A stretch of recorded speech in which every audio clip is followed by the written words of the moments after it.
Sabi po dito, 5 senador ayaw kay Rodante Marcoleta. Loren Legarda, Bulilyaso sa Senate Presidency. Bakit daw mga kababayan? Ito daw po, basahin natin.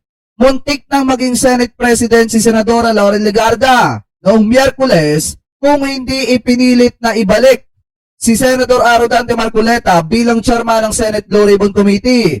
Ay sa mga source ng Bilyonaryo News Channel, 3 Senate insider ang nagsabi na nabigo ang kudita ni Senate Minority Leader Alan Peter Cayetano at Senadora Amy Marcos matapos umatras ang 5 senador nang malaman na ibabalik si Marcoleta bilang bilang Blue Ribbon Chair mga kababayan o bilang chairman ng Senate Blue Ribbon Committee. So yun pala ang plano ng minority. Kaya pala iuupo nila si Senator Loren Legarda kasi ibabalik po nila itong si Rodante Marcoleta bilang chairman ng Senate Blue Ribbon Committee. Kaso ang problema, nung nakasuporta na yung 5 senador at nabalitaan nila na ibabalik itong si Senator Rodante Marcoleta, nag-back out sila ng suporta kay Senator Loren Legarda. Kaya hindi po natuloy yung pag-upo dapat bilang Senate President ni Senator Loren. Ayon po yan dito sa balita mga kababayan ha. So sabi pa dito, basahin pa natin. Nauna nang inireport ng BNC na tinatayang 17 senador daw ang susuporta kay Legarda para daw po mapatalsik ito daw pong si Senate President Vicente Tito Sotto III. Sabi dito mga kababayan, so sinasabi ng insider, ayan, Cayetanos Group was actually able to convince allies of Sotto to jump ship. They already have the numbers to elect Legarda as the Senate President, ayon sa isang source. But several of them withdraw when they were told that Marcoleta would regain the leadership of the Blue Ribbon Committee. They were uneasy given his previous stint as chair, dagdag ng source. That was really the deal breaker mga kababayan. So ngayon, ang plano pala ng minority talaga iupo ulit bilang chairman ng Senate Blue Ribbon Committee, ito pong si Senator Rodante Marcoleta.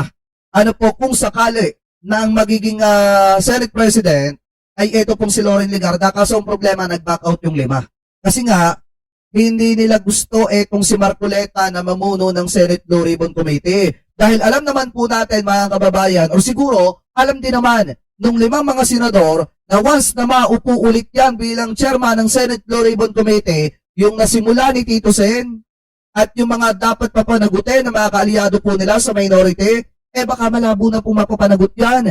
At yung sinimulan mga kababayan ni Senator Ping Lacson na pag-iimbestiga sa Senate Blue Ribbon Committee, baka wala pong mangyari sa huli. Kung si Rodante Marcoleta ulit ang hawak, at baka magulat tayo na in the end, ang state witness mga kababayan ang mag-asawang Diskaya.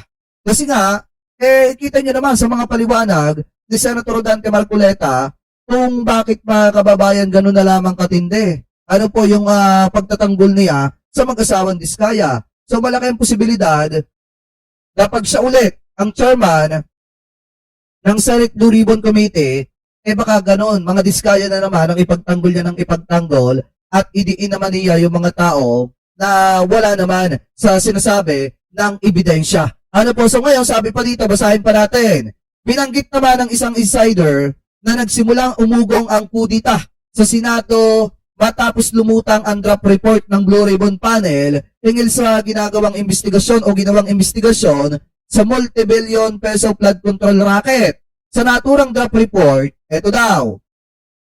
Sa naturang draft report, inirekomenda ang pagsasampa ng kasong kriminal laban kina Senador Francis Tis Escudero, Jinggoy Estrada at Joel Villanueva na pawang mga miyembro ng minority bloc. Samantala, nakakuha rin ng impormasyon ng mga kolumnistang si Ramon Tulfo na naupo na sana ng Senate President si Legarda noong Miyerkules kung hindi lumutang ang impormasyon na ibabalik si Marcoleta bilang pinuno ng Blue Ribbon Panel mga kababayan. So ngayon, kung mapapansin po ninyo, kaya pala sinabi ni Ramon Tulfo na ayon sa kanyang Tweety Bird mga kababayan, dapat pala uupo ng Senate President itong si Legarda kung hindi lang ipinilit nila na iuupo bilang chairman ng Senate Blue Ribbon Committee itong si Rodante Marcoleta. So, isa lang ibig sabihin yan, mga kababayan. Isinusuka. Diba? Blackout sa akin picture mo, boss. Blackout ba? Sa inyo ba naka-blackout picture ko? Naka-blackout ba? Wait nga lang. Hindi naman eh. Okay ba? Hindi ba tayo nagpuputol-putol? Comment nyo lang ha, pag nagpuputol-putol, ayusin agad natin. Ayan. So ngayon mga kababayan, sa madalit salita, ayaw ng ibang mga senador kay Senador Dante Marcoleta bilang chairman ng Senate Blue Ribbon Committee. At sa madaling salita, mukhang isinusuka itong si Senator Dante Marcoleta ng mga kasamahan po niyang senador. May kasabihan nga tayo mga kababayan, siguro, pag pangit talaga ang ugali ng isang tao, isusukat talaga siya ng mga kasamahan niya. Lalo na mga kababayan, gaya nga po ng sinasabi ng isang political science, ng isang profesor o political analyst mga kababayan, na ito daw pong si Senator Dante Marcoleta, etong si Senator Dante Marcoleta, etong si Senator Loren Legarda, mahihirapan kung sakaling lilipat po ito sa minority. Ano po, kasi nga, hindi naman itataya ni Legarda yung kanyang pagkasenador para lamang po kay Marcoleta. At lalo na sa pagkakataong ito ngayon, mahihirapan siya kung sakaling magpapaligaw siya sa minority at lilipat po siya sa minority. So ngayon, pakinggan po natin itong sinasabi ng isang political scientist mga kababayan patungkol po dito kay Legarda. Kasi sabi po dito, delikado kay Senator Legarda na lumipat daw po sa minority block. Bakit mga kababayan? So ito, pakinggan po natin. We look at, science, may science din sa politika, kaya nga may political science. So if we look at it from the perspective of rational choice theory or game theory, ano yung maipapangako ng minority kay Senator Loren na hindi na niya hawak ngayon with the majority? Tama! Diba? And are the risks higher na mawawala sa kanya yung position niya ngayon kung sasama siya dun sa may... Eto mga kababayan mamaya, alam niyo yung issue ng Show My King? Yung Show My King na naging flood control king, mamaya may malalaman kayong kahindik-hindik doon. Mamaya may malalaman kayong kahindik-hindik. Grabe yung corruption. Mamaya. At kung sino yung nasa likod. Minority. Mas malaki ang magiging ng minority pag bumaligtad si Senator Loren. So, very astute yung power sharing formula, no? And of course, power sharing is a general term. It doesn't mean a 50-50, di ba? Ano yan? Term sharing, no?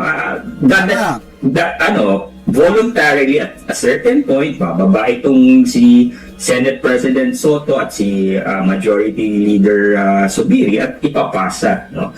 So, maganda yon dahil unang-una,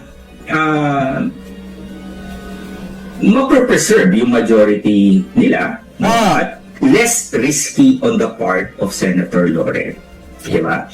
So, kumbaga, okay yun, no?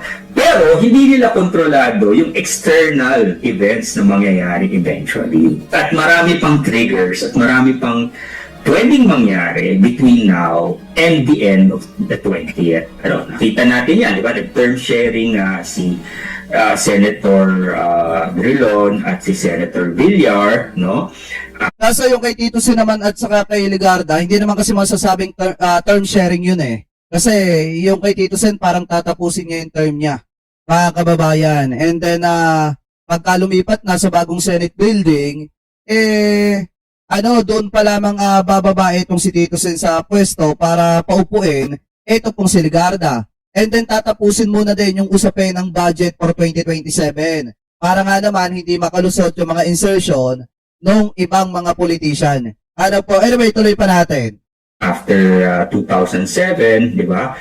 Tapos pero hindi rin natapos ni Senator Villar yung term niya dahil nagku naman yung forces ni JPE, di ba?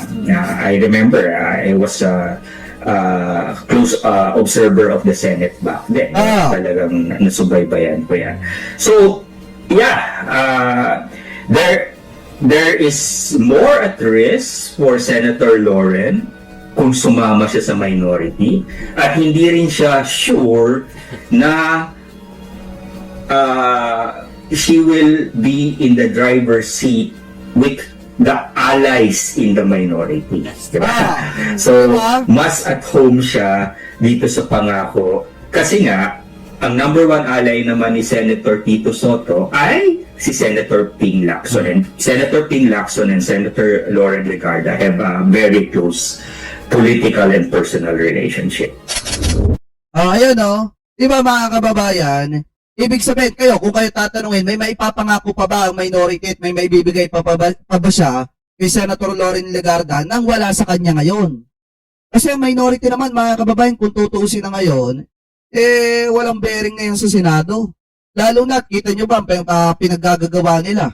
Diba, si Senator Robin Padilla, yung stand nila sa West Philippines Diba, sino ba ang gugustuhin na mapabilang sa mga taong yon na wala na mga intensyon na protektahan yung teritoryo ng Pilipinas at wala namang pagmamahal sa Pilipinas? Kahit sino mga kababayan, hindi gugustuhin na maging kasama ng mga ganong klase ng tao. Kaya nga, eto para sa akin, hindi isusugal ni Senator Lauren Legarda yung political career niya para lamang dito sa minority. Mas pagtutuunan niya ng pansin na maging miyembro ng majority bloc at makasama doon sa mga agenda ng majority bloc na makakatulong sa taong bayan. Mga kababayan, so ngayon, kung titingnan nyo po, yan po yung issue about po dito sa sinasabing mga term sharing, mga fake news ni Malotikia na sinasabing nagpalit na ng liderato, ang Senado, wala pong katotohanan yan. Mga kababayan, maliwanag naman yung paliwanag po ni Tito Sen na matagal na po nilang inialok yan. Kay Senator Lauren Legarda, kaso ayaw po ni Senator Lauren Legarda. At ngayon, nung sinusubukan na po yung Senate ko, hindi naman po nagtagumpay kasi nga ayaw ng ibang mga kasamahan ni Marcoleta ang senador sa kanya.